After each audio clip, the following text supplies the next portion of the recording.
Saúdo a todos com a graça e a paz do nosso Senhor Jesus Cristo.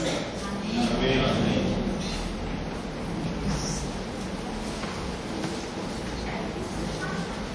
Querida igreja, abramos as nossas Bíblias no Evangelho de Lucas, capítulo 16. Iniciamos hoje mais um capítulo desse Evangelho que temos estudado há tanto tempo e que certamente tem nos trazido lições maravilhosas. Oremos para que nessa noite não seja diferente. Lucas, capítulo 16, versículos 1 a 13.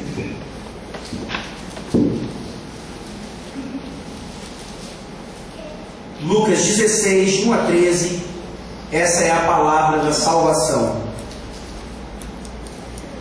Disse Jesus também aos discípulos: havia um homem rico que tinha um administrador, e este lhe foi denunciado como quem estava a defraudar os seus bens.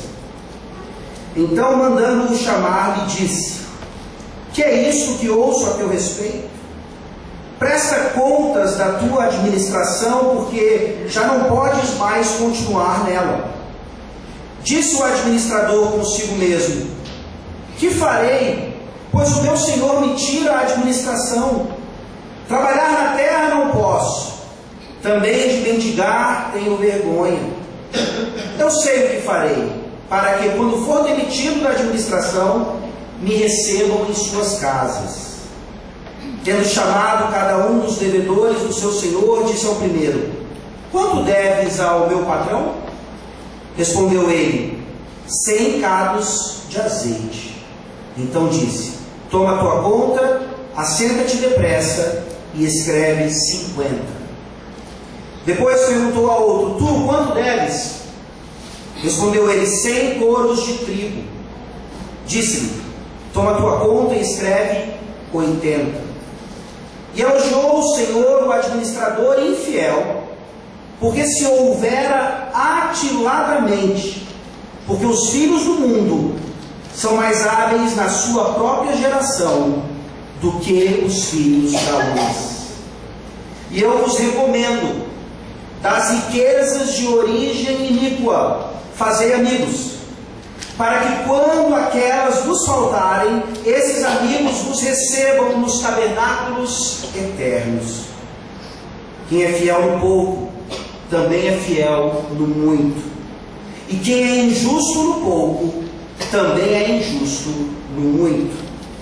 Se, pois, não vos tornastes fiéis na aplicação das riquezas de origem injusta, quem vos confiará a verdadeira riqueza?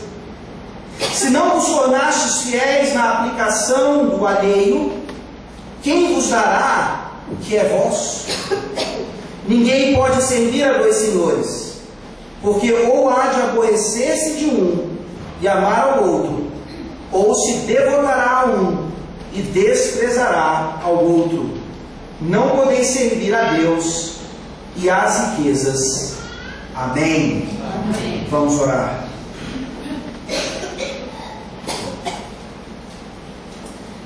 Senhor nosso Deus, estamos diante de um texto de difícil interpretação. Estamos diante de um texto que, em uma primeira leitura, parece nos ensinar uma lição não muito coerente com o restante da Tua palavra. Sabemos que isso não pode ser verdade. Sabemos que Lucas capítulo 16, versículos 1 a 13, não podem ensinar absolutamente nada do que a Tua palavra já não tenha ensinado anteriormente. Ou pelo menos não pode ensinar aquilo que contradiz o restante da Tua palavra. Principalmente porque essas são palavras do próprio Senhor Jesus Cristo, trazendo-nos essa parábola maravilhosa que tem tantas lições. Por isso eu te peço nessa noite, ó Deus, visita-nos poderosamente.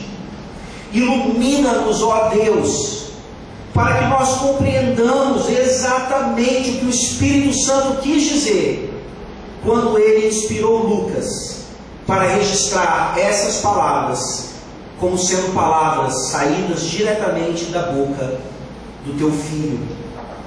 Ó Deus, ajuda-nos a compreender a verdadeira mordomia cristã. Ajuda-nos a ver essa noite como nós temos falhado nisso. Ajuda-nos, ó Deus, a sairmos daqui esperançosos de que podemos ser, sem dúvida alguma, melhores mordomos, e que com isso a tua igreja vai crescer, o teu reino vai se expandir, e nós teremos mais e mais convicção de que o nosso tesouro não está aqui, mas sim juntamente contigo, para onde nós estamos indo, para onde nós sabemos que há a verdadeira riqueza. Ó Deus, abençoa também aqueles que entraram aqui, cujo Deus ainda é Mamon, cujo Deus ainda são as riquezas, cujo Deus ainda é o dinheiro. Ó Deus, que nessa noite essa idolatria caia por terra, e toda essa riqueza que o Senhor dá graciosamente a cada um aqui seja revertida para a obra do teu reino, da tua igreja, para realizar a tua vontade em todas as coisas. Oramos assim, ó Deus, em nome de Jesus. Amém. Amém. Vocês conhecem a lei de Gerson?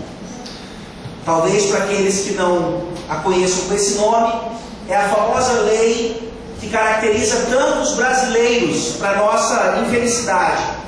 É a lei de levar vantagem em tudo. A lei recebeu o nome de Gerson por causa daquele jogador da seleção de 70, seleção brasileira, que ganhou o campeonato mundial, um excelente meio-campista, e que fez um comercial de um cigarro há muitos anos atrás, e nesse comercial ele falava então do que significa levar vantagem sobre as coisas. E aí depois ele tentou explicar que ele foi mal interpretado, o diretor também do comercial disse que houve um excesso no que ele disse a respeito disso. Mas a realidade é que, querendo ou não, Gerson deu o nome à lei que tanto invade as nossas vidas ainda, o tal de levar vantagem sobre as outras pessoas. Basta você olhar para a sua vida, basta você olhar para as vezes que você ainda faz aquela pequena contramão para não ter que fazer o retorno lá na frente. Basta você ver as vezes que você ainda compra ou adquire algum bem pirata, porque você vai ter que pagar um pouquinho mais pelo original, ou talvez você queira só ajudar aquela pessoa que está vendendo ali no meio da rua. Lembre-se, crianças, daquele momento em que você precisou usar um subterfúgio, uma ajudinha na hora da prova, porque você não estudou como você deveria. E há tantos outros exemplos do quanto a lei da vantagem, a lei de Gerson, ainda está presente em nossas vidas. A lei de Gerson, então, de forma resumida, significa obter vantagens sem nenhum escrúpulo. Nós fechamos os nossos olhos, sabemos que estamos errados, mas vamos lá e fazemos, pois afinal de contas, a vantagem é imperdível. Nós vamos olhar, meus queridos irmãos, para uma parábola que, como orei a respeito, é de difícil compreensão. A primeira leitura dela não faz muito sentido para nós. Parece aqui, como dizem alguns comentaristas, por incrível que pareça, que Jesus está justificando de alguma forma a lei de Gerson. Jesus estaria aqui, de alguma maneira, mostrando que a atitude do administrador infiel foi uma atitude que deveria ser modelo para nós. Vejam, não é isso que a parábola de modo algum ensinar essa noite. Jesus não pode negar a si mesmo, Jesus não pode negar aquilo que ele já havia ensinado anteriormente, que o que esse administrador infiel fez foi a quebra do 8º mandamento: não furtarás. Jesus não está aqui legalizando ou legitimizando para nós a lei de Gerson, pelo contrário.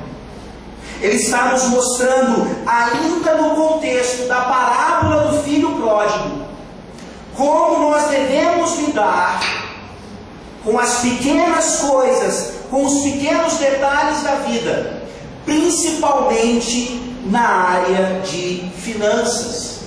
Vejam que essa ainda é a temática aqui de Lucas 16. O filho pródigo foi algum que pediu a sua herança antecipadamente e gastou essa herança de forma abusiva, dissolutamente. E nós vemos então que Jesus aproveita esse tema para nos ensinar que a mordomia do administrador infiel é uma lição para a mordomia dos filhos da luz.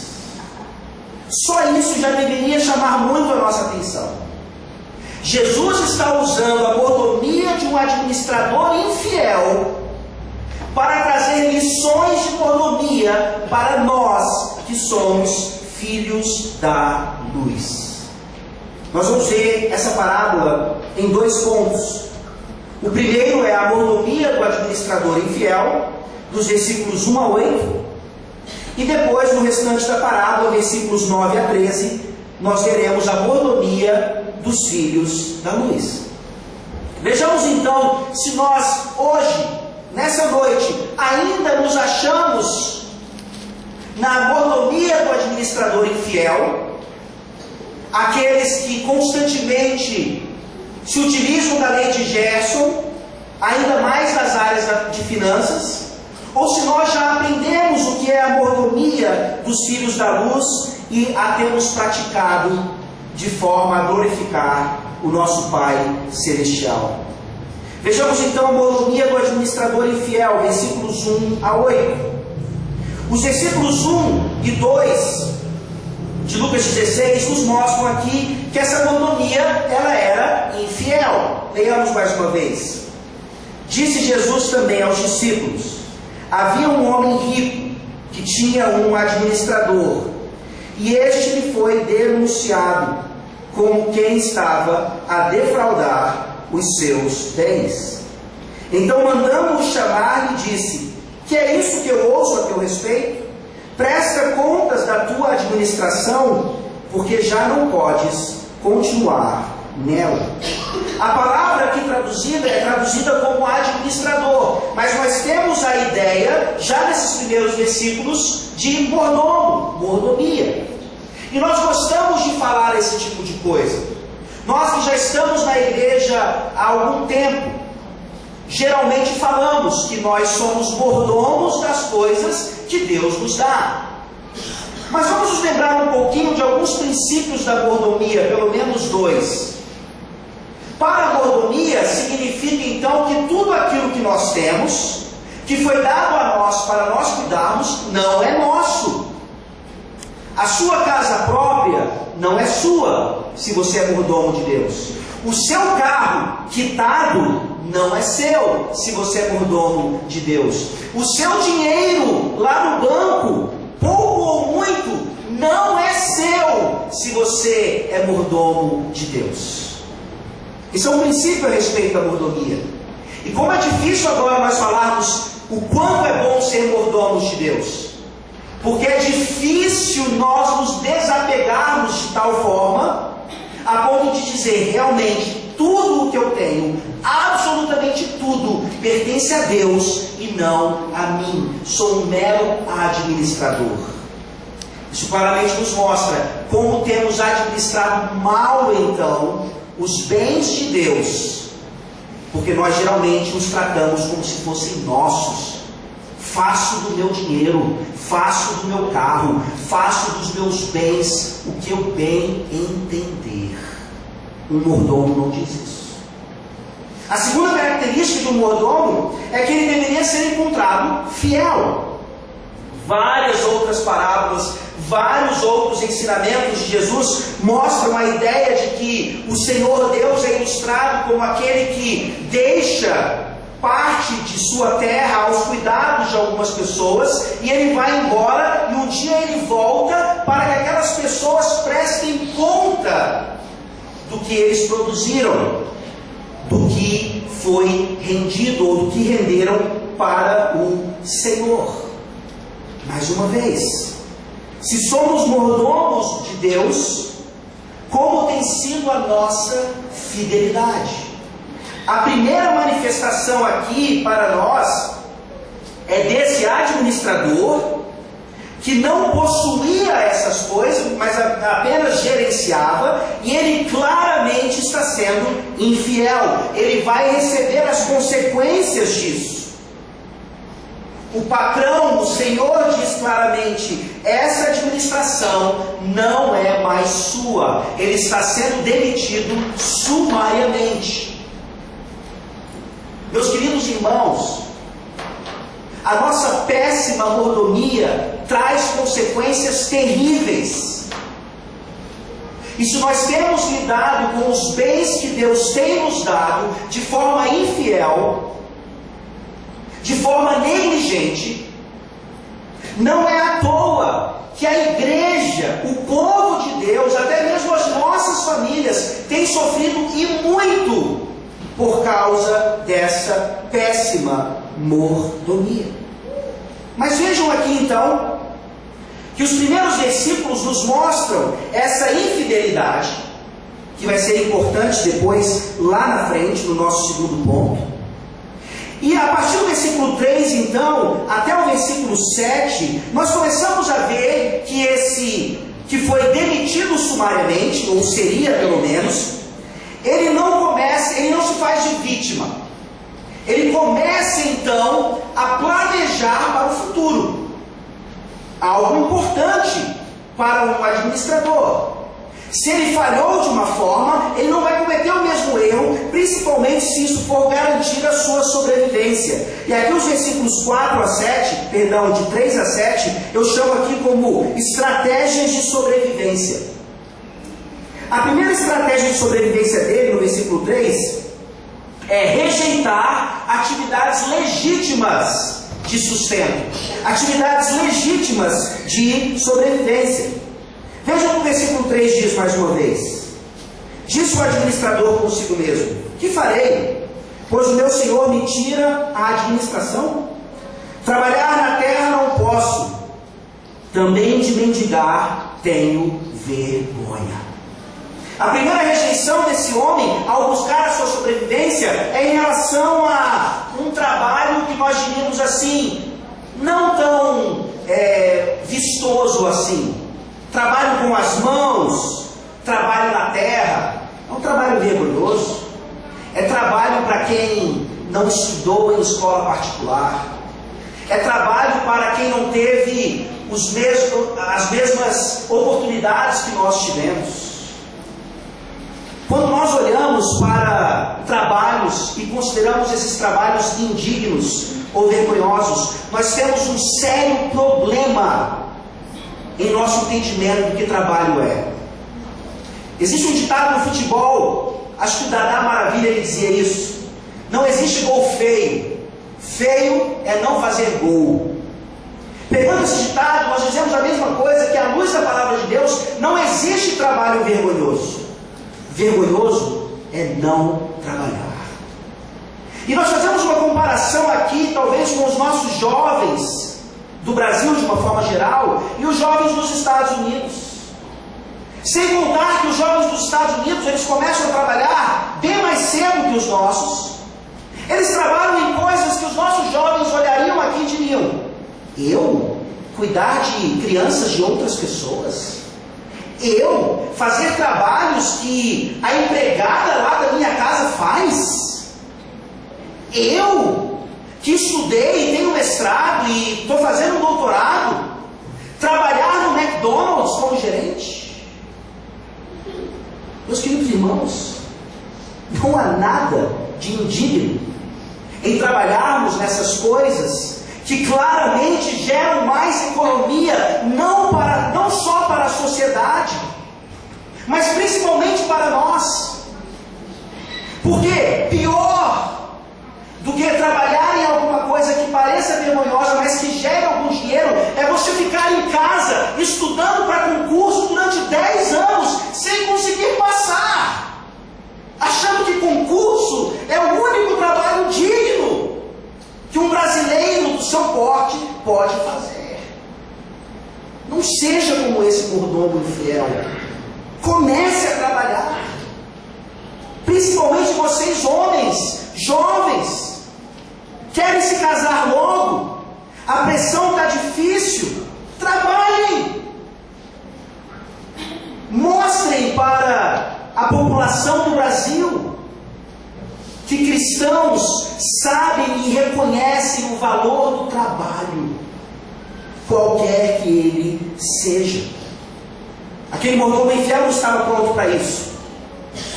Ele possivelmente só havia trabalhado em coisas burocráticas, não queria sujar suas mãos. Mas ele rejeita aqui uma outra atividade legítima. Ele fala também de mendigar, tenho vergonha. É óbvio que aqui o ensinamento não é que se não tivermos condições de trabalhar, se formos realmente necessitados, que nós vamos sair por aí mendigando. A ideia não é essa. A ideia aqui é que esse homem, ele se achava demais para poder viver da caridade dos outros. E aqui há uma legitimidade nisso. O valor da caridade. Talvez nós não queiramos viver às custas dos outros, obviamente. Talvez isso devesse se manifestar um pouquinho mais em relação aos programas estatais do Bolsa Família ou tantas outras bolsas, que acabam, infelizmente, transformando pessoas em parasitas. Isso é uma realidade.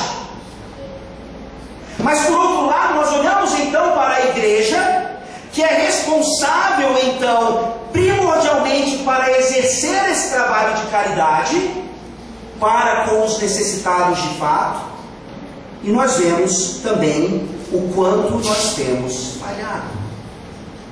Esse administrador infiel nos mostra aqui duas coisas que são rejeitadas por ele, que por nós não devem ser jamais rejeitadas, pelo contrário, bem praticadas biblicamente.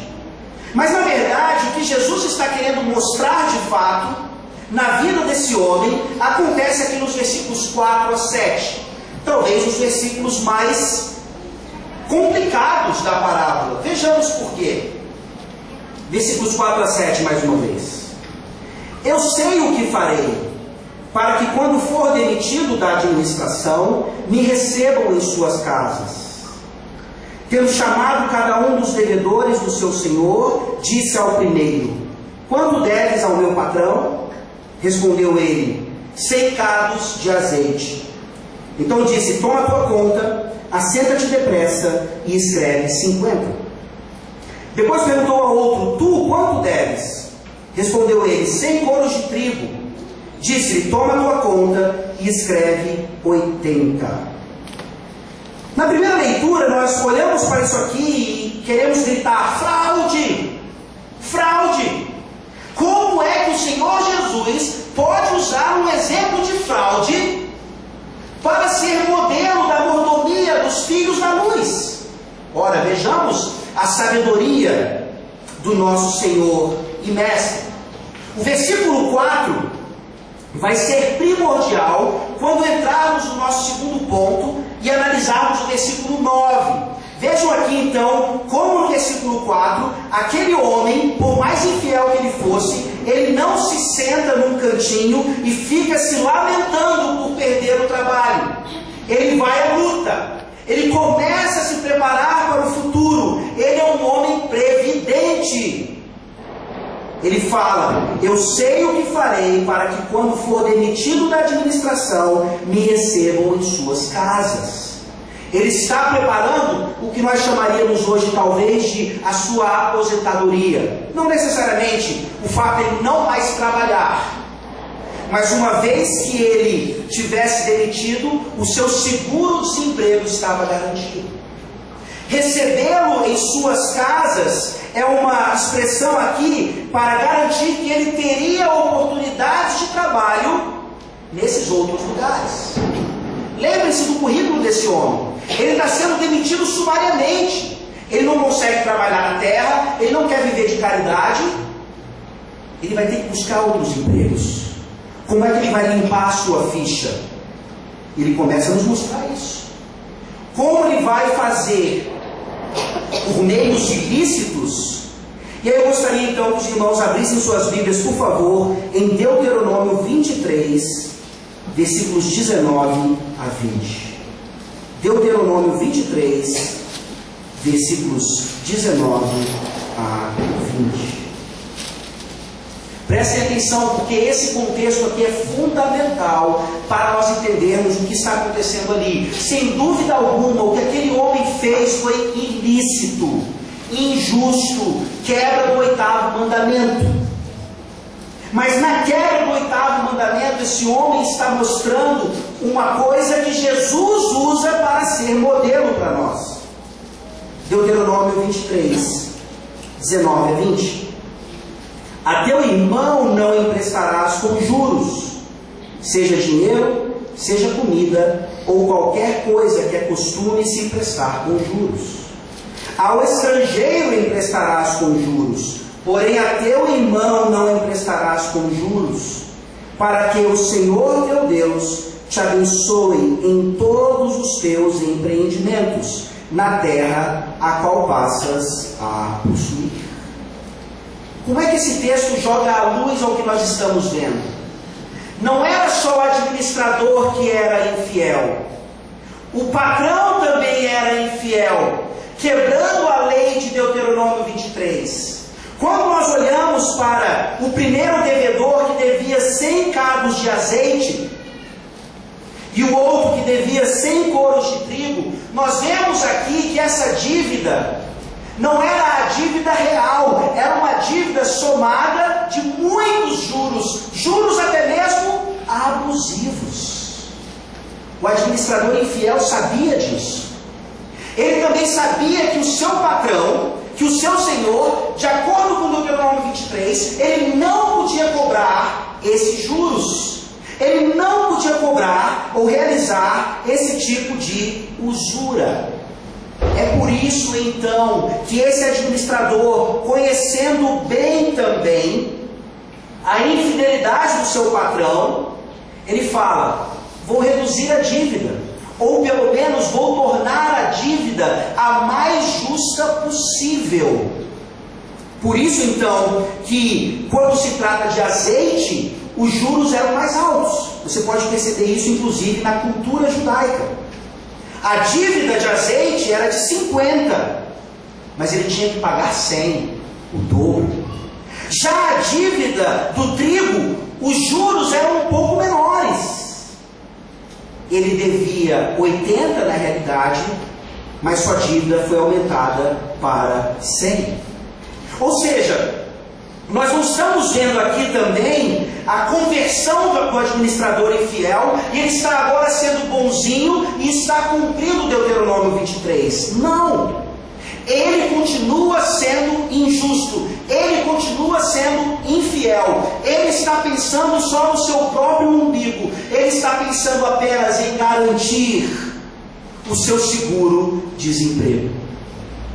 Ele está aqui manifestando então uma esperteza nos negócios, que no final das contas trouxe para as três partes envolvidas coisas positivas. Ele garantiu o emprego lá na frente, os devedores pagaram dívidas mais justas, e o Senhor recebeu o dinheiro que estava faltando. Talvez ele não tenha recebido tanto quanto ele esperava, mas quando ele olha para a estratégia do administrador infiel, a sua própria consciência lhe mostra: eu estava esperando receber tanto, mas nesse tanto tem tantos juros. Se você já deveu a alguém, e a sua dívida se acumulou por causa de juros, e você chega num momento e diz: olha, não tem como pagar. Aquela pessoa quer receber dinheiro. Você provavelmente recebeu uma proposta mais justa. Vejam, aquela pessoa não está perdendo dinheiro, ela está deixando de ganhar com o abuso da usura.